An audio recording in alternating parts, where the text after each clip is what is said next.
Hi everyone, my name is Kendrick and welcome to ENFP Mail. Today I get to interview Michelle. So Michelle, welcome. Hi, how are you? Michelle, you got officially typed not too long ago. Can you give us your full type?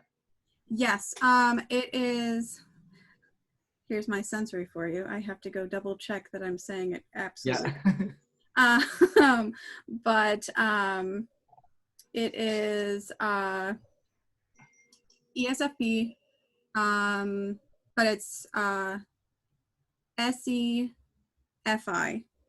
Oh, here it is. Okay, so double masculine, Se-Fi, consume, play, sleep, blast. And then the sexual modalities?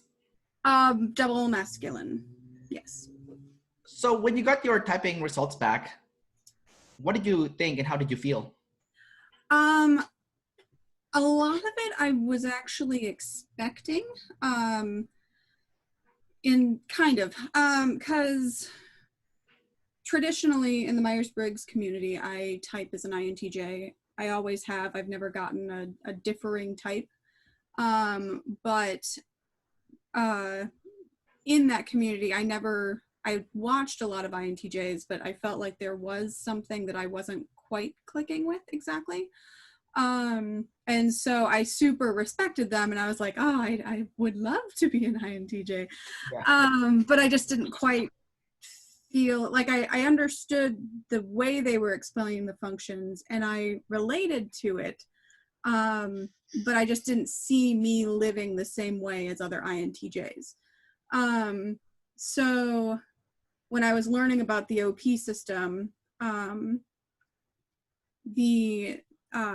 I was still kind of pretty sure I was an INTJ, but understanding the logic too that Dave's always saying is where people are typing themselves upside down. So I was already open to the idea. And then I watched a video specifically on, I forget what the video was exactly, but he was talking about the sensory dominance having trouble guessing or feeling comfortable guessing without having the data. They're not comfortable just making an assumption and leaping on it. Where the intuitives, that's their whole world is assumptions and leaping. Yeah. And so when I heard that, both me and my husband were like, yeah, that's me. I really, because he'll be like, how long do you think this will take you? And I'm like, I don't know. And he'd be like, well, just guess. And it's like, I can't guess. I don't know how this could take me 10 minutes, could take me 5 hours. I don't know.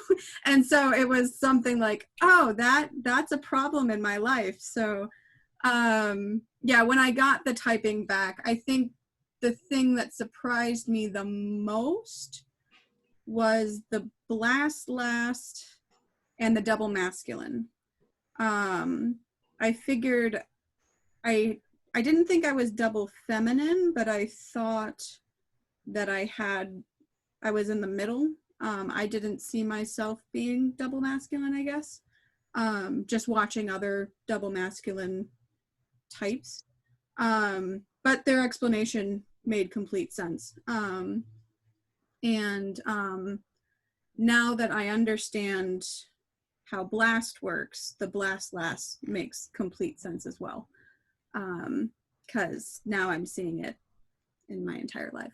So yeah, yeah, it's great. Well, even if you typed yourself upside down before as an INTJ, at least you saw your functions, right? Like, because INTJ ESFPs have the exact same function. So at the very least, you saw those functions. So even though you kind of felt like, hey, you know what? I'm not living my life like these guys are. But at the same time, I kind of relate to some of the stuff they're saying because the functions are the same.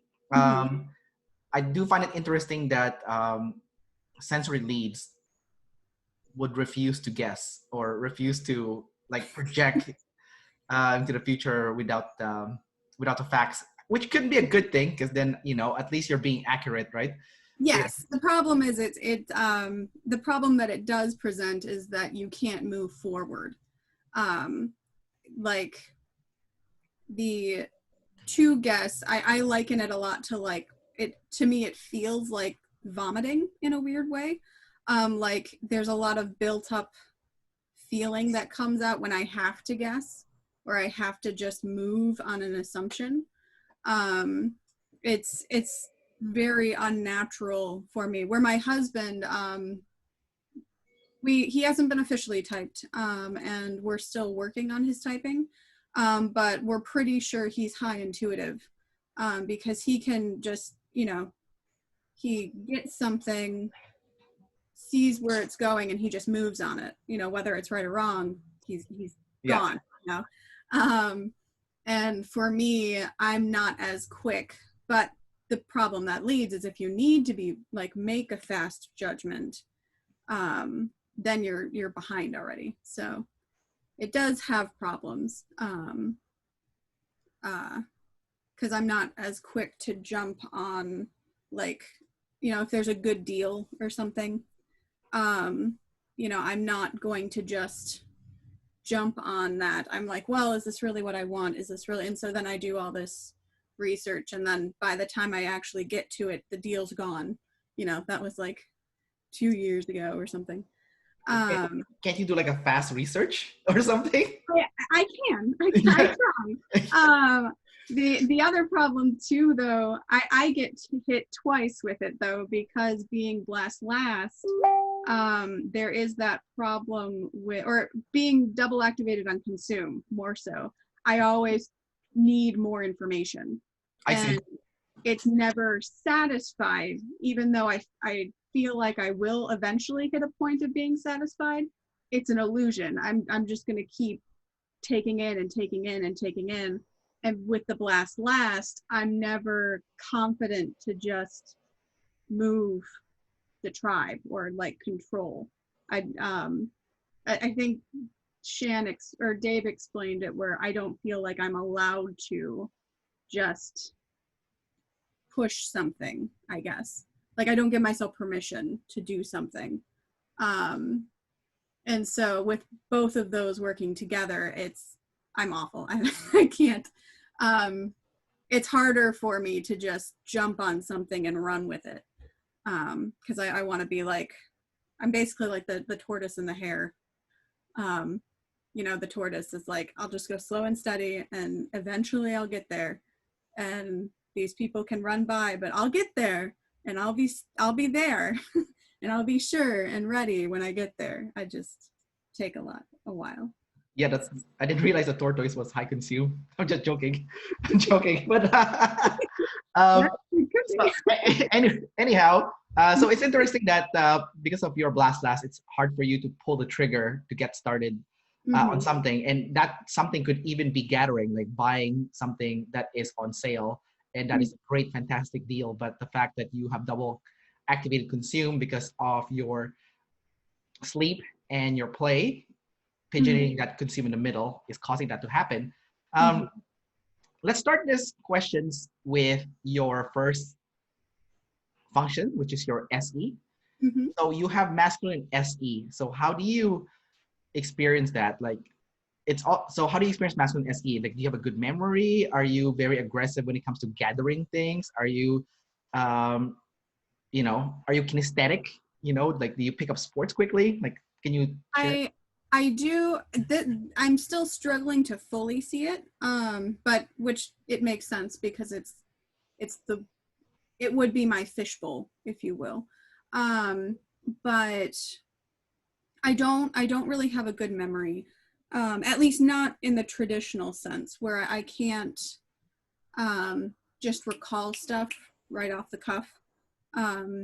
If it's something that I have really studied well, and I'm not under pressure, I can usually recall information. Excuse me. And like, for example, when I was little, I was obsessed with animals, and to the point where like we had an encyclopedia program on our family computer, with just animals, and I would sit there for months, you know, just going through every single animal and learning about, you know, predator versus, you know, herbivore, you know, and just all the information about whatever animals they had in the encyclopedia. And I do still have a lot of that information now. Granted, I don't use it. Yeah. Because, you know, you're not just going and seeing all sorts of random animals all day. But I do still retain some of that. When it comes to, for me, I guess I'm seeing it with topics that I'm very invested in. I guess I have a decent memory. I still don't feel like it's enough.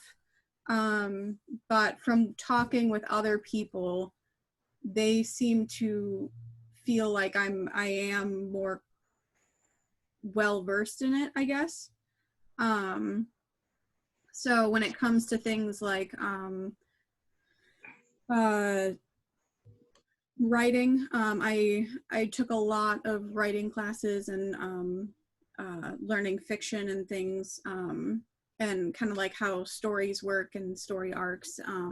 I was really big into the fairy tales, and you know, the hero's journey is actually something I know very well from all of that. So I have a decent amount of knowledge when it comes to that. I was a little bit in theater, so I have a decent knowledge about the theater world. I also draw, and that's where I see a lot more of my kinesthetic, is that I do draw a lot, especially when I was younger and had a lot more free time. Now it's harder because I have 2 girls. But I was constantly drawing all the time, usually characters and people that I was creating stories for. So yes, I do still struggle to see the full masculine of it though, because to me, I don't feel like I am very aggressive with it. But I still need to learn more, I guess, before I fully feel. I'm sure it's there, because I can see where my and I would be feminine. So that would automatically make the SE masculine. I just need to fully learn more about SE, I guess, before I think I can fully see it in myself. If that makes sense. What about your feminine FI? How do you experience that? Like, are you easily moved? Like your emotion get moved very easily? Like it's easy for you to get emotional when you watch something, let's say like a sad movie, you know, or yeah.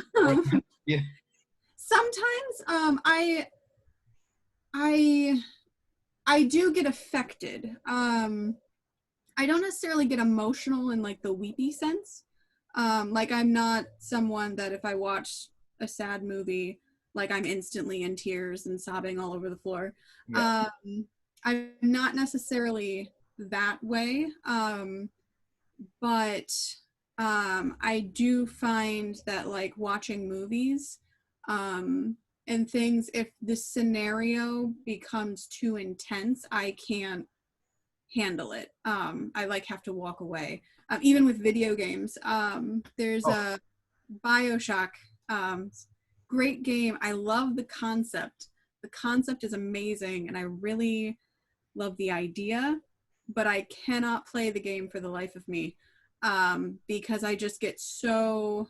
I think it's activating my FI, where yeah. like get so into it that, you know, when the person, you know, cuts me, I feel like I've been cut, you know, and so then I get like nervous, jumpy, um, like my whole insides are freaking out, my stomach's turning, and so I can play BioShock Infinite. That one was a little bit better.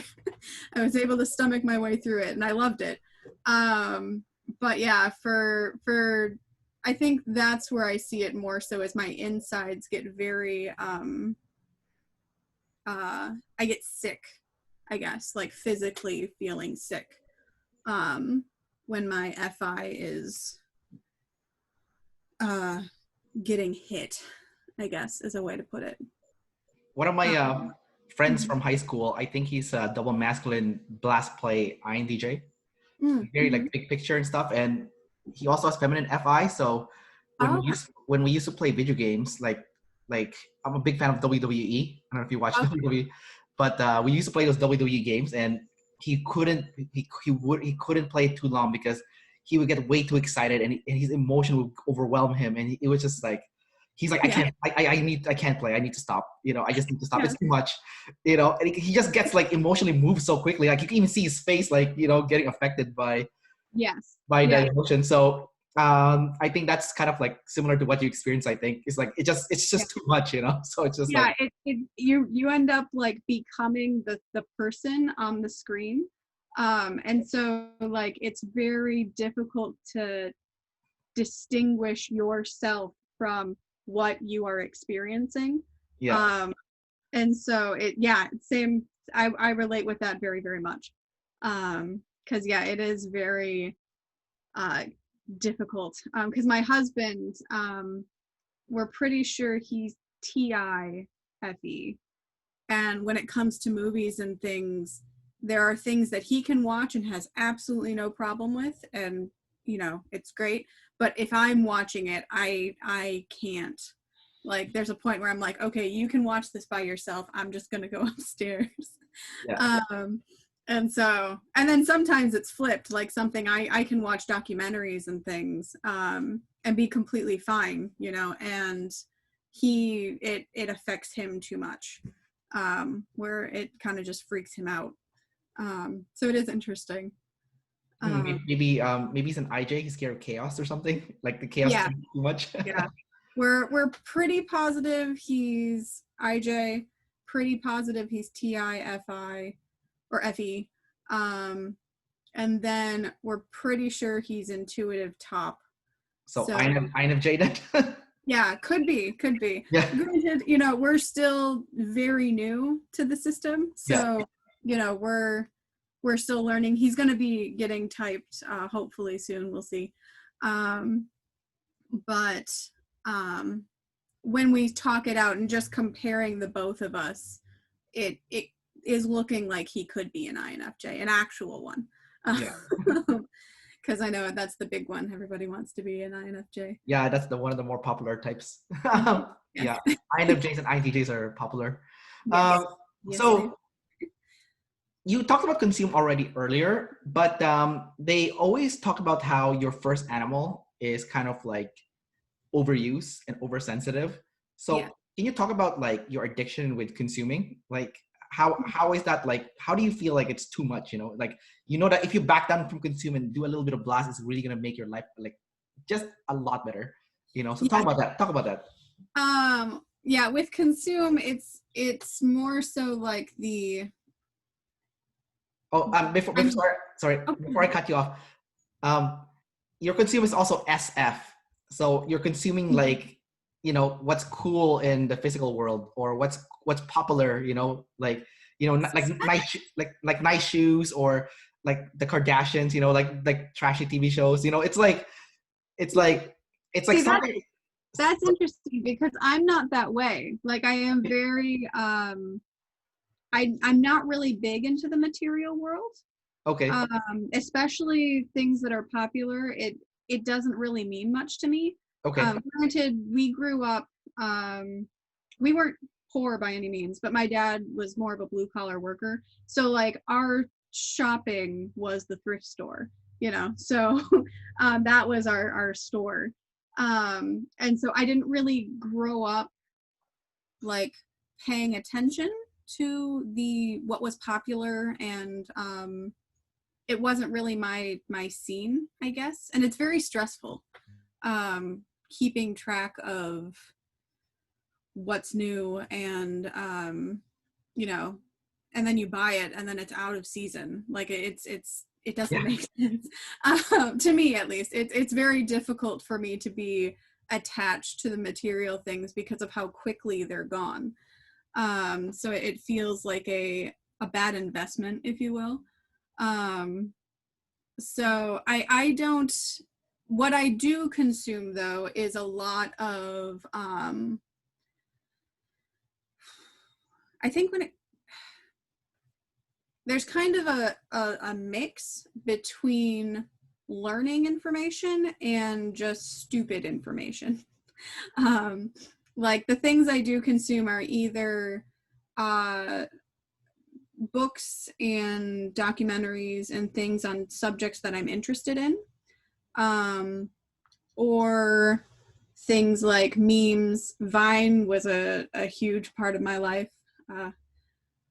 God rest its soul. I miss it so much. What about TikTok? TikTok. Yeah, but TikTok's just not the same. Okay. I mean, I don't know why. I don't know why I can't handle TikTok like I did Vine, but I loved Vine. I think it was just that 7 seconds was the perfect amount of time for a joke. Like, you didn't need any more of it, and then you got the punchline, and then it was done. And then it was just like, the timing of it was perfect. Where TikTok, because it's longer, there's a lot more setup. Like, in order to keep the video moving to fit the time, you have to add so much more to the joke, which then by the time you get to the punchline, it's like, okay, I saw where this was going, you know? So with Vine, it was just, the timing was perfect. So you never really expected the outcome that you got. Where usually with TikTok, I can tell where it's going. Because I do tend to do story prediction, if you will. But more so, I pick up on all the little cues where it's like, oh, okay, so they did this and they did this, and this is going to lead to that. And so the punchline's probably going to be this. So there's not as much magic with TikTok as there was with Vine for me, I guess. Did you also use Snapchat and all those programs? No, I really didn't have a reason to. I mean, I guess some of my friends have that stuff, but I didn't really. I guess I have a smaller friend group, and so I didn't really have a purpose or a need for it, so I didn't see the point. Yeah, I am much more of a introverted ESFP, at least according to Dave and Chan. So when it comes to like doing or that extroverted stereotype, I don't really relate much. Like with the going out and the parties and the clubbing and things like that, I was very bad at it. But more so, it just makes me uncomfortable to be in that, much chaos. I need a little bit less. I love the idea of control, even though I'm terrible at it. So yes, if that makes sense.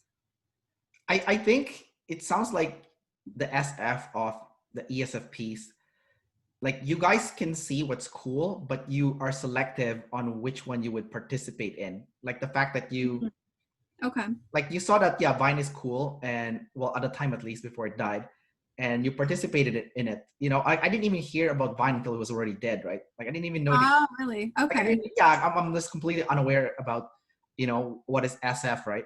And I also related to what you said earlier about like, like buying what's in season, because after you buy it when it's in season, and before you know it, it's out of season. You wasted your money. Yes. It's no longer cool.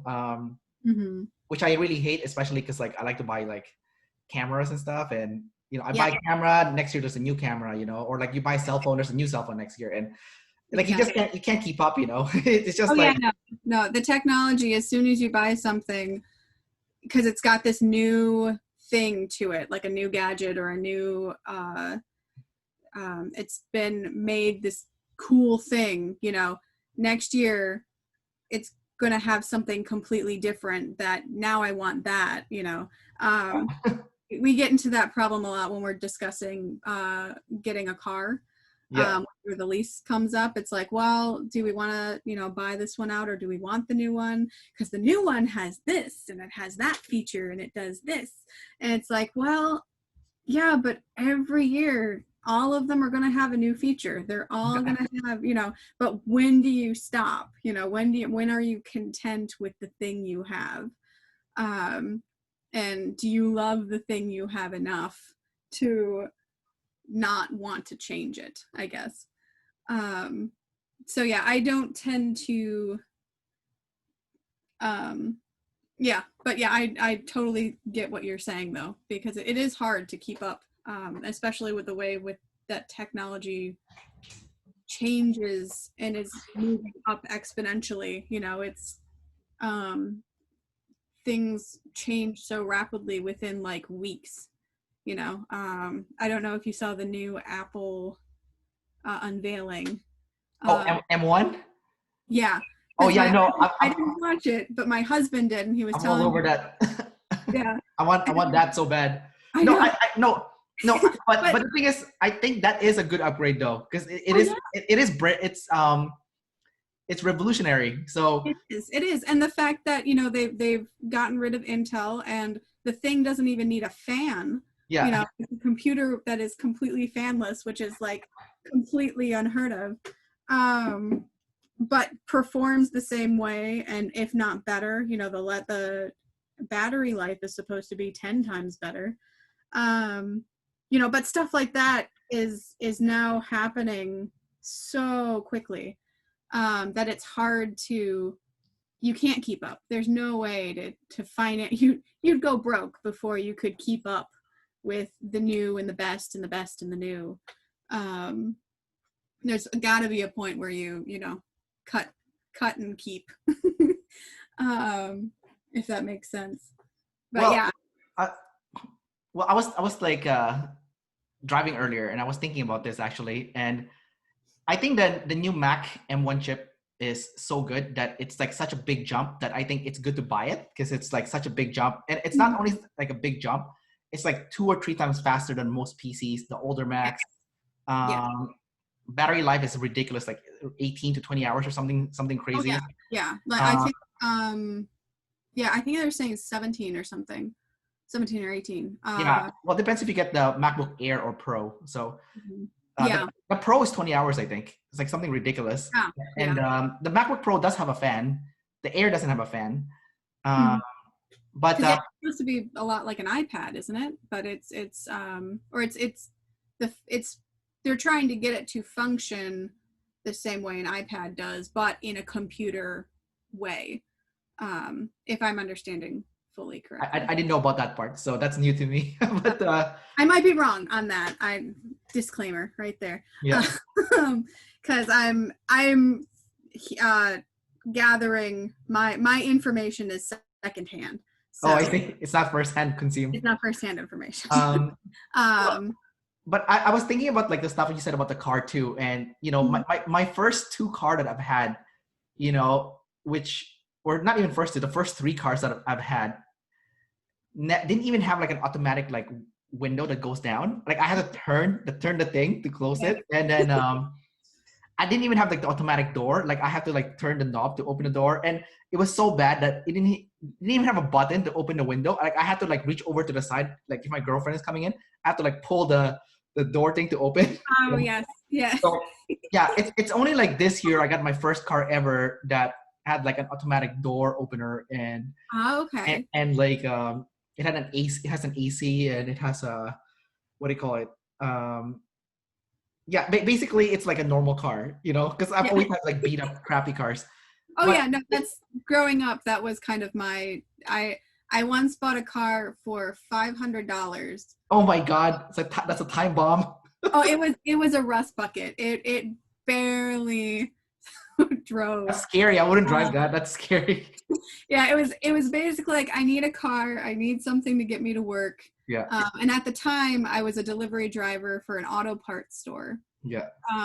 So I was like, well, I can fix it up. You know, I'm working at this place. I'm working with people who fix cars for a living. Yeah. You know, maybe they can help me, you know. didn't really do well fixing it up. But yeah, no, that was basically a get me to work and get me home within like a 5-mile radius. Yeah, that poor truck. I think your logic behind it is pretty good though. Like you work there, so you probably think, okay, I can get help if I need to, you know? Yeah, it was like, okay, if something dramatically goes wrong, if the car starts, if it doesn't start, if it's not working, like if it won't get me from A to B, I can be like, hey guys, I got my car to work, but I can't get it to start again. What should I do? And they were all, they're great guys. So they'd always help me out and help me, or at least tell me where, okay, you need to hook this up. It's going to be underneath, probably in this area. And so, we fixed that thing, I feel like, in a few times in the parking lot, just so I can drive it. So you can do your job. Yeah, basically. But I'm sorry. So I have a question for you in regards to consume then. So have you ever thought of like setting up rules for yourself when it comes to buying things? So I'll give you an example and then you can like share your experience with it. Okay. So earlier, like kind of like when I was like driving around, I was thinking, okay, I think when it comes to cars, I always should buy a secondhand car, buy something that has residual, like the value doesn't go down very quickly. Like a Toyota, for example, like they never break, right? So, so like that's kind of like my rule when it comes to buying cars. Like for cameras, I decide, okay, I always buy that I will skip the next generation. I'll go buy the generation after. So every 2 years I can like sell my camera and get a new one. Cell phones, I would just keep it for as long as like it still works. Okay. And then I'll get rid of it. I travel a lot. So like having a beat up cell phone actually comes in my favor because no one wants to steal it. Yeah. Yes. Yeah. Because if I have like a brand new iPhone, so everyone's gonna like all the pickpockets gonna target me, right? But if I have like a shitty ass phone, then no one cares. So, yeah. And then like there was something else that I was kind of like setting a rule for myself. But anyways, I set all these rules, and I was like, okay, this from now on I'm gonna follow these rules because I think otherwise I'm just gonna go nuts. Like okay, for laptops, for example, I'm only gonna buy a new laptop every 5 years. Like right now I have a MacBook Air that I'm using right now in front of me from 2015. And I'm going to go upgrade to the ARM, the MacBook ARM that just came out, the M1 chip. So I'm like, okay, sweet. So that's like the rules I set for myself when it comes to gathering. Otherwise, you just go crazy because there's no end to it, right? So do you have any rules for yourself that you kind of set? Like when it comes to- I'm starting to set some for information, because when it comes to actual tangible things, I'm not a heavy consumer as much. Except, I guess, you know what? Where the caveat would be for that is my crafting, I guess.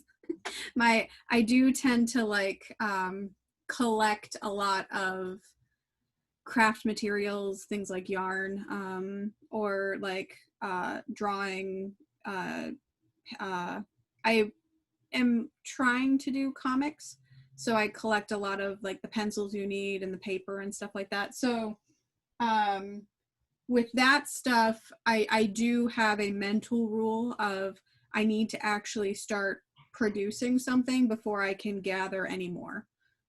So a lot of it just sits because it's hard to find time. But where I'm noticing it the most is information. I'm needing to start to set rules about how much I'm allowed to take in information-wise. So how long am I allowing myself to scroll through Facebook? How I've actually cleaned out a lot of my apps recently, partly because of of a Netflix documentary explaining, a lot of the business nowadays is geared more towards people who do just want to consume, and so learning that is kind of the business model. And while for some people that's not really going to affect them, I know that for me, I'm just going to keep taking in information. As long as you put it on the table, I'm going to eat it. So I've gotten rid of a lot of my apps that I don't really need, that I just end up going to and scrolling and getting more and more info. And yeah, so I think for me, it's more so like, how much am I ingesting from television? How much am I ingesting from information on my phone that isn't actually necessary, that I'm just doing because I feel like I need to do it? And whatever the content is that I am ingesting, is it actually content that's good for me? And is it helping me grow? Or is it just content to make me feel like I'm learning something, or just to satisfy that craving of give me more information, you know? Because I know I'm a big sucker for stories. So like television series, I will binge watch. I'm what well, I kind of am still very into manga, and so, and there's a lot of free manga online, so you know, I would just breeze, you know, I would just ingest so many of those little short mangas. Yeah. And you know, I'd be reading a new one every 2 weeks because I would just sit there for hours reading, you know. And then when that one's done, it's like, oh, I'll just go find a new one. So yeah, but by doing that, I'm never actually blasting, you know, I'm never actually doing anything in the real world, and actually accomplishing the goals that I want, because I'm so busy ingesting that I'm not actually exporting anything. So I guess I'm trying to figure out those limits now, because I'm only now becoming aware of how much I am addicted to learning information. Never doing anything with it, but I will, give me anything and I'll learn about it. Yeah. Yeah. So yes, but when it comes to actual physical objects, I'm not someone who gathers as much. My husband is the one that ends up getting me a new phone, or getting me like my laptop and my phone, and even the iWatch were things that he was like, you'll need this. This is something you'll need. I'm like, I don't think I do. But then they have become super helpful. Yeah. So it's like, okay, I'll concede, you win. So he's very good at collecting what I actually need. Otherwise, I just stick with the same old things that I've always had, because, well, is it cheap? Does it work? Is it efficient? It's kind of my list of check marks before I'll be like, okay, fine, I'll get it. It doesn't have to be good. It just has to work. I want to ask you questions about your TE and also your play. So let's start with TE, and then you can follow it up with play as well. So Okay. you have masculine TE, Mm-hmm. which means you are pretty aggressive or more pushy or direct with the tribe, and also making sure that you know what works for the tribe. And also you have double masculine play. So it's going to be like double masculine ST play. So talk about those things. Talk about like your experience with masculine TE, your experience with double masculine play and double masculine ST play, you know? Okay. I know I can talk about definitely the masculine TE. That one, I've always, that has always gotten me in trouble. That was the one I was very aware that I was. Because when it comes to people, like my interactions with people, that I am someone who, you know, if we disagree, well, tell me why. I want to know your reasons. Okay, these are my reasons, and these are your reasons, and my reasons seem better. So how can your reasons work? I need you to explain more of your reasons. And so I can be very aggressive, which gets me in a lot of trouble because a lot of my family are probably either FE or FI, more closer to the top. and probably more feminine than masculine. So because of that, I end up hurting feelings without meaning to. It's more so like, oh, you have this opinion. Well, that opinion doesn't make sense. Why? And so I'm just having a conversation. To me, it's just going back and forth, which probably would be the play. Now that I'm saying it out loud. Like, I don't mind the back and forth, going back or banging the blocks, I guess, as Shan would say. I don't mind hitting my reasons against someone else's reasons and seeing which one stands, but I know that when I have done that with other people, not all people, but some people, it ends up, you get that sudden jerk away, and like, that you have offended them, and you're like, what did I do? What did I say? What, so I do try to be a little bit more careful with it. I guess that's where I've always worked on the balance of the FI and the TE, where I'm at least now, when I was younger, I had no clue, so I would say things that were super offensive, and really hurt people's feelings.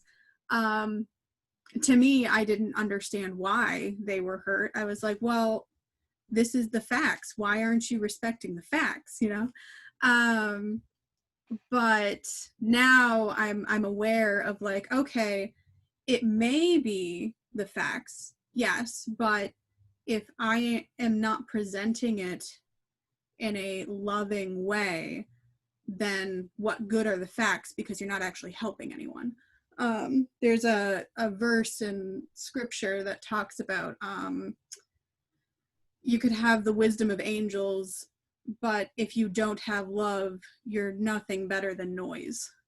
And that kind of has been something that I've tried to model myself after, is, okay, I have all these thoughts, I have all this logic, I have all these reasons, but if I'm not loving someone with it, then it's not useful. It might as well be, illogical and stupid, because the person that you're trying to communicate it to is hurt more. You're not actually caring about the person, you're just wanting to shove your thoughts at them.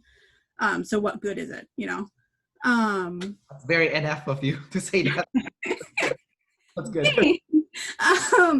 It's been a long, it's been definitely a work in progress. I know there are people out there who are like, oh, Michelle, yeah, she said that one thing. Well, it sounds like you're balancing your ST and NF. Like they're not like the worst things for you. Like you're in because like the fact that you recognize that, yeah, I have all these facts, I can smack someone in the face with it, but does it really help anybody? It's like yeah. like what's the point? Like you get the NF point, like you're like saying what's the point of me shoving this in you when it's really not gonna benefit you? I'm just being a jerk. Exactly. Yes. Before we go to NF, because this is a good transition to NF. One last thing with the ST, just real quick before we go to NF.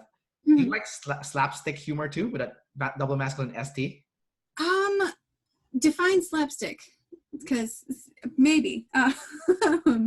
Well, okay, like I'll give you an example. Like I don't think slapstick humor is funny, but I know some people love it. Like I remember one of my best friends, she got married to this guy, well, obviously one guy, but so that guy's older brother was,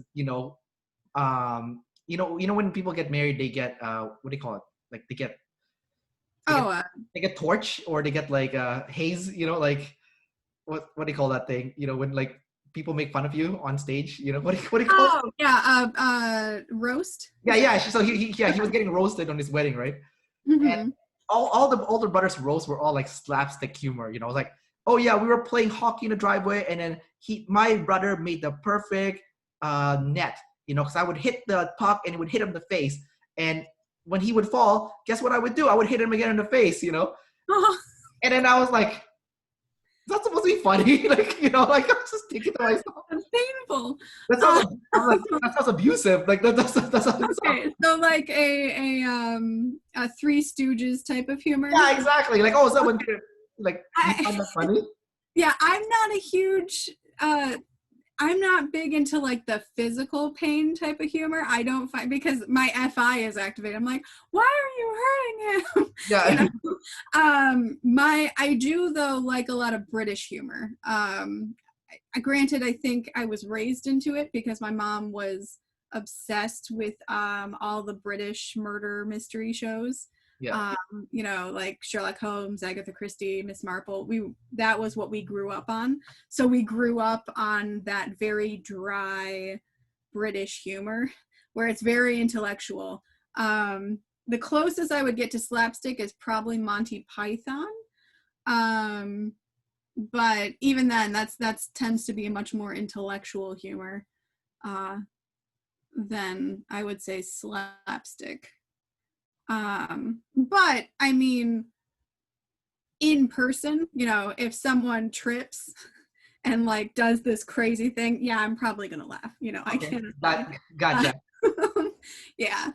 All right. So let's jump into the NF now. So you have double feminine NF. Mm-hmm. It's FINI, and because it's double feminine, I think, you know, the fact that you brought up, like, if I'm not loving someone with this facts, then it's useless. So the fact that you were using the word loving, is that like, would you just say it's because it's double feminine? Like it's very soft, it's very touchy-feely, you know, very like tender, you know, would you say? Yeah, I mean, especially my FI, my NI, I can see where it's a little bit more, it's less aggressive. I think in the aspect of like, when I am making patterns, or what I view, you know, making patterns, when I'm trying to make patterns is a better way of saying it. They are very loose, like they are, they can be very,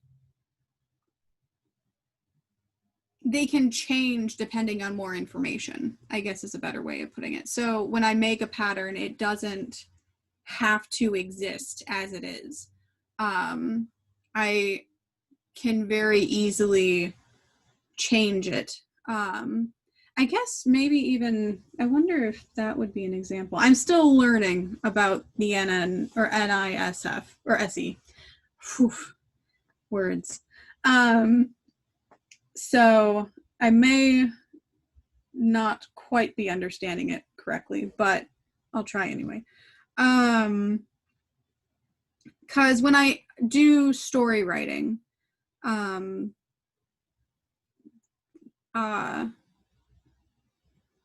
context.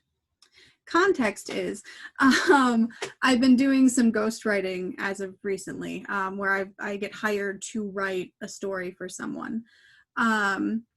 It was something to help me kind of actually get started on something with a deadline I have to finish it, in a field that I really enjoy, because I really love character development and story progression and all of that. And so with that, what I have found is I can kind of start with some things, like some facts, or parameters, I guess. And from there, I can write the story and not exactly have a clear definition of where it's going. But it kind of starts to take shape as I'm writing it. Whereas some people would need to actually plot out the entire thing before they could write it. I'm finding that I can actually write with just a few little, okay, I need to do this, this, this with these characters. And then I'm able to create a story and move the story and change it and rearrange it, if you will, to fit whatever I'm writing. So I think that is where I'm seeing feminine NI, is that the pattern that I make, or the patterns that I'm making, are very open-ended, where I can just follow it, and then if I hit a snag, I can just change that where it's going, and then follow a different route that will usually fix itself, fix the story as it goes. Yes. So since you're talking about feminine NI, let's dive into NI some more. One of the biggest tidal waves that EPs have is lack of self-control and self-discipline. So talk about how that affects you, like, would you say that you struggle with self-discipline, with consistency, with, doing the right thing, even though it doesn't feel good because you want to consume instead of organizing? Like, talk about that. And then finish it up with blast last, like how that also has, affected you negatively by not doing that. Yeah. I think where I see it the most is in the order of my physical life, if you like, or not. Yeah, my physical life. When it comes to my values, I am very strong on my values.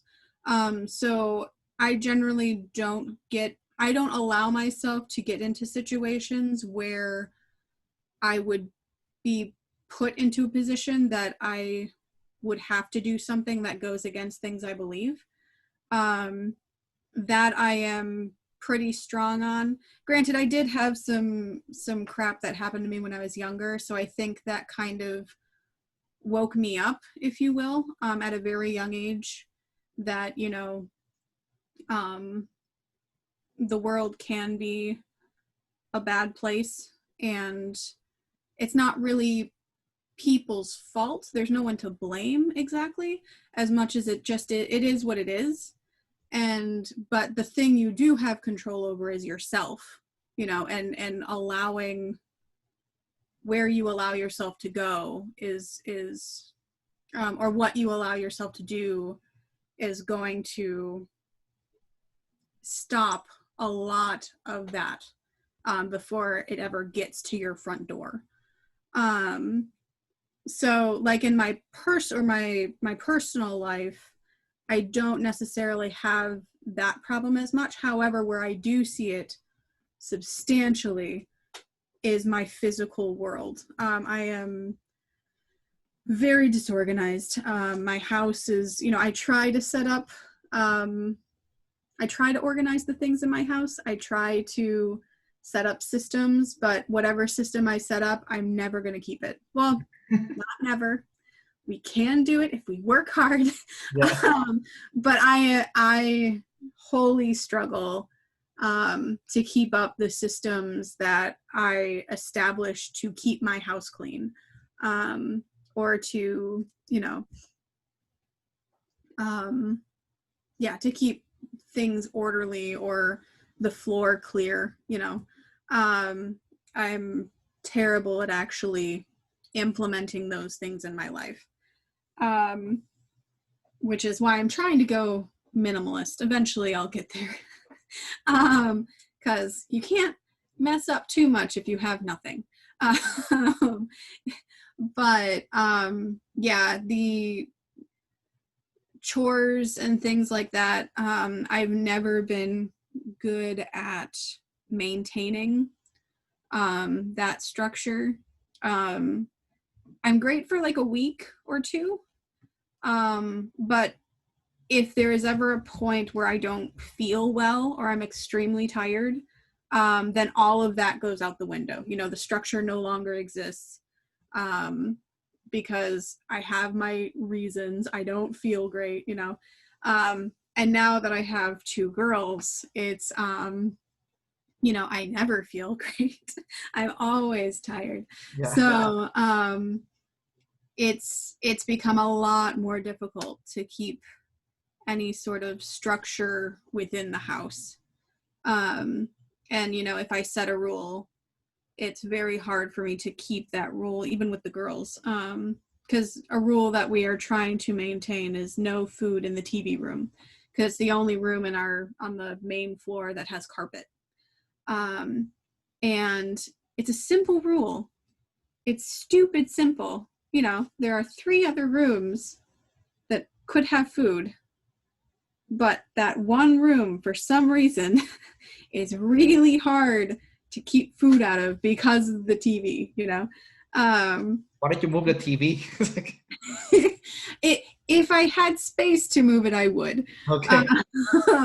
But yeah, unfortunately, it's the only room that the TV fits in, that also fits the couch.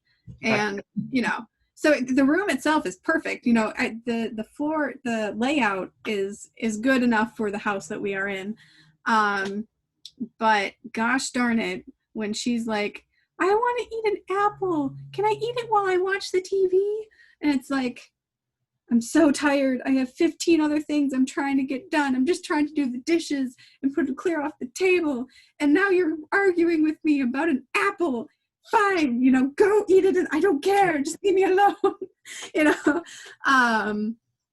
But hopefully not that, like, I think I see the problem now with the, you know, the ESFPs and like kind of like how you just described it. Because when you were talking about that kind of stuff, I was thinking like, what would an INTJ do in this situation, you know? And I kind of just pictured it in my head. I'm like, okay, I was thinking about, like, I used to have an INTJ mentor, and he was telling me about how he would parent his son. And, you know, whenever his son did not do his homework or do well in school, there would be a punishment, and it was a hard line punishment. So for example, when his son did not do his homework or do terrible in school, he would take all his video games and electronics, cell phone, whatever, and hide it away. And he can't use it until his grades go up. So there's like a trigger. You don't get this back until the next semester, and you have to prove that your grades actually went up. So when your letter grade, so if you have a C and it goes to a B, then you get your stuff back. But if that doesn't happen, you don't get your stuff back. And it's like hard. You know, he doesn't even yell or scream at them. He's like, okay, I'm taking your stuff. This is your responsibility. You want this back? You go show me that letter. You know? Fantastic. And it's like a system. He has a system for this stuff, you know? And I was like, man, it's like, he's like, I don't stress about this. He's not even stressed out. He's like, yeah, well, he knows if he gets it back, that's his responsibility. You know, show me the grade. You don't show me the grade. That's your fault. You know. Wow. You know? So I was like, that's why when you're saying this stuff, it's like, okay, just eat the damn apple. You know. And I'm like, what would an INTJ do? I aspire to that. I aspire to that level of like, that's that, and I am not actually caring about it. No, but maybe you should ask that question, like, what would an INTJ do? You know, like, just like, that's what I need to do, because it's true. It's and there are some things where I am working on it. Like, I'm getting better a little bit, because we do have an iPad for her. It was one of ours, but now it's so old that it can't run much. So we have some of her games and things on it. And we set the timer on it so it shuts off at a certain point at night. So she gets like an hour with it before bedtime. But there was a period of time where she would sit and cry for hours asking you to extend the time. And there were some nights where I was just so exhausted because I have my 1.5-year-old, I'm trying to keep her calm and keep her happy. And, I'm like, fine, I'll give you an hour, but then, I know. And it was awful. And my husband was like, you can't do that anymore. I know. You're not allowed to do that anymore. And I'm like, but I have so much. But now, now it's like, okay, no, he's right. When it's time to, and now she doesn't fight us on it as much. But she is actually teaching me how to be better about it. We're pretty, with children, it's a little bit rough to type. But we're wondering if she's EJ Blaster. She's teaching you. she's forcing me to grow, because like she will tell me, Mom, we didn't brush my teeth. I can't go to bed yet. We have to go brush my teeth. Oh my God. Like, and I'm like, I totally didn't even remember that we needed to brush your teeth. Well, hey, you know what? That's awesome that your daughter is so responsible. Oh yeah, yeah. And granted, then the other hand is if she wants to do something that you're like, no, you're not allowed, that's not enough. She is going to sit there and fight for hours. I see. Or that, like, right now the biggest thing is candy. The rule is she can have a few pieces of candy if she eats good food. So like if she eats all of her breakfast, she can have one piece of candy. If she eats all of her lunch, another, she has to eat something good and healthy for her before she can have candy. That doesn't matter to her because she knows that rule. It's just she wants candy. So she'll constantly be asking you throughout the entire day, and you have to fight her to eat food, because, but I can't feed myself. I can't. And so it's like, girl, just do the thing. If you do the thing, you get the reward. But you need to do the thing. And so it's sometimes she's great and super responsible, and she keeps me in line. But if it's something that she wants that she knows she's not supposed to have, then it's a fight. It's the whole day, if not month. Sounds exhausting. Fighting. Oh, it's super exhausting. It's one of those things that people tell you that, oh, kids are some people tell you kids are easy. And watching some people with their kids, those kids are like super chill and super relaxed. Yeah. But even in utero, this girl was spinning constantly. She's constantly on the move. First one to wake up, last one to go to sleep, ready to fight anybody. She's just like raw. Very, very intense little girl. Which is great because if I can get her to desire to be a good person, that's all my goal is. If I can get her there, then she will go into whatever field and dominate on it.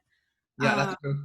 Yeah, as long as I can get her to desire to be, have some sort of moral standard so she doesn't just destroy people on her way. Yeah. Then she's set. She'll rule the world. Very intense little child, but she's a lot of fun though. She's a good girl. But for my EP, it does feel sometimes like she's just constantly trying to control you. She's constantly like, I want you to play with me. Let's play this game. Mom, I want you to play. Can we go on the swing? I want to go on the swing. I want to play this game. But she doesn't want to do it by herself. It has to be with you all the time. Yes, masculine DE, masculine like. Yeah. I like how you were also very double decided earlier. Like when you were talking about like problems in the world, you're like, no, people is not the problem of the world. You're like you clearly don't have any people problems. So that was like, okay, yeah, that's like super double decider of you. Yeah, I try. My last question for you before we wrap up the interview is with your sexual modality. So let's talk about being double masculine. So double masculine means you're kinesthetic and audio. So talk about like, being kinesthetic, like how do you use kinesthetic, and also talk about being audio. Like, are you good with music? Do you have a good sense of hearing? Like not like, like is your hearing good or not? But like do you pick up like pitch music, or do you learn well like listening to all like audiobooks and stuff or videos? Yes. Yeah. I know with the audio, definitely. I'm a huge because I do read. But I do get a lot more out of audiobooks. And I have found that if I do read a book, taking notes increases what I'm able to take in. Because if I'm just reading it, I can't seem to maintain it. Like it's almost in one ear, out of the other. But if I take notes, it kind of forces me to summarize what this whole page was about. And I think that's my kinesthetic, like actually physically writing it seems to make it stick a little bit more. And so with school, I did okay. I didn't do like super amazing. But if I could either listen to the information or take notes with the information, then I would do pretty okay. Or I can keep it a little bit better. But I know with audio, I definitely have fallen in love with audiobooks. I've been able to start getting through a lot of the big classics, you know, the big books that people say that, oh, you need to read this book. Things like Charles Dickens and what is your name? Your name is G.K. Chesterton. That's him. You know, there you know, oh man, there's so many other books. Count of Monte Cristo. That's on my list. I need to listen to that one. That's like a brick. Oh yeah, it's huge. I think the longest audiobook I ever listened to was Our Mutual Friend by Charles Dickens. Fantastic book. It's huge. Massive book. I think the audiobook is like, oh no, how many hours was that? It's some stupid amount of hours. The first number that's jumping to my brain was 20 hours, but I feel like it was longer than that. Oh my God, 20 hours? Jesus. Yeah, it was that I listened to while I was delivering auto parts, because you're in the car and you can only listen to radio for so long, and you can only listen to music for so long. And then it was like, well, let's listen to this book. You know, people were saying that it's probably one of the best Charles Dickens books ever written. So why not?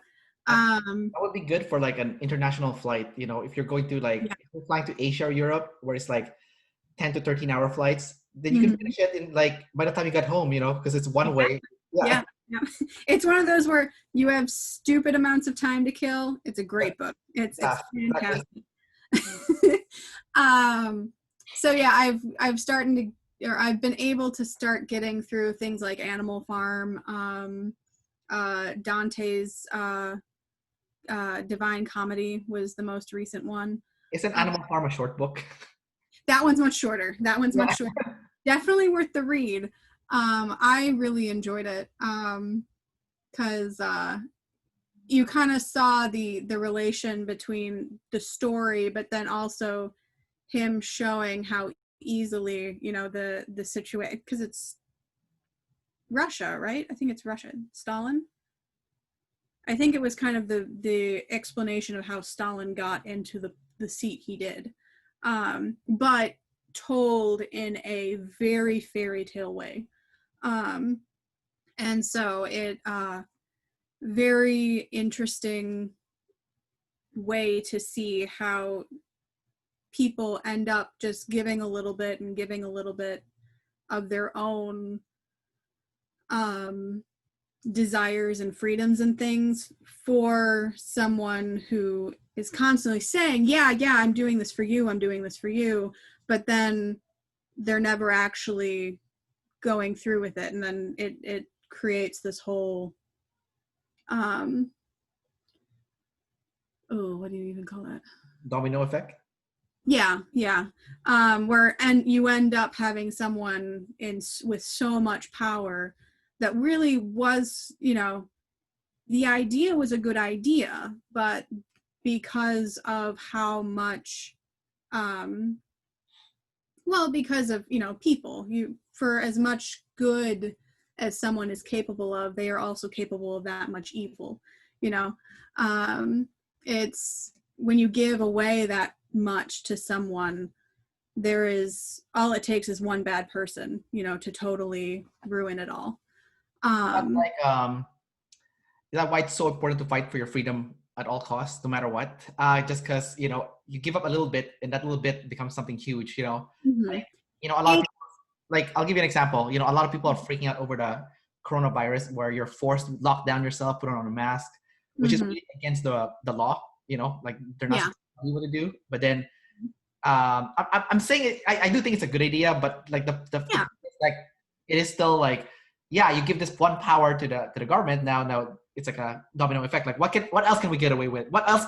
Maybe we can make up something next time and, get people something, Yeah, it's a rough spot because, I mean, as an EP, obviously, I'm always going to lean more towards they're trying to control us, Yeah, exactly. But I recognize that, and recognizing that is understanding that, I mean, when it comes to the masks, Japan has been doing it for years. Countries have been, it is a natural part of their culture that, if you're sick, you wear a mask because you care about the people you're working with, and you don't want that, you don't want to be the one responsible for ruining it for everyone. Granted, in the US, we do have problems with employers not wanting to give sick time, which is a whole nother issue. So we don't exactly have the same situation as Japan, but as far as the masks go, it's not that huge of a deal. But where it does become an issue is, yes, when it does have to be enforced by the government. Because to me, the best explanation I heard of it is when you do give something over to the government and that it is the government's responsibility, what you are essentially doing is allowing them to point a gun at you in this area of life. Because when it comes down to it, that is what the government is. It's a gun.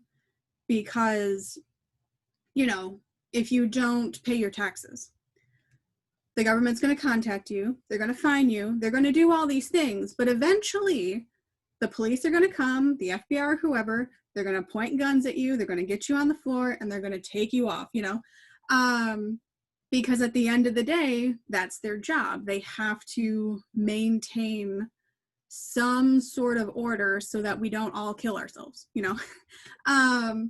and so if you are going to make something that important where if someone doesn't do it, they're getting a gun in their face, it better be worth killing someone over, I guess, is really what it, that's kind of how I see it.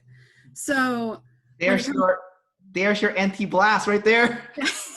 Came out in the end. I know, I can't escape it, man. No, it came out. No, that's awesome. It came out. You have it. He was in you the whole time.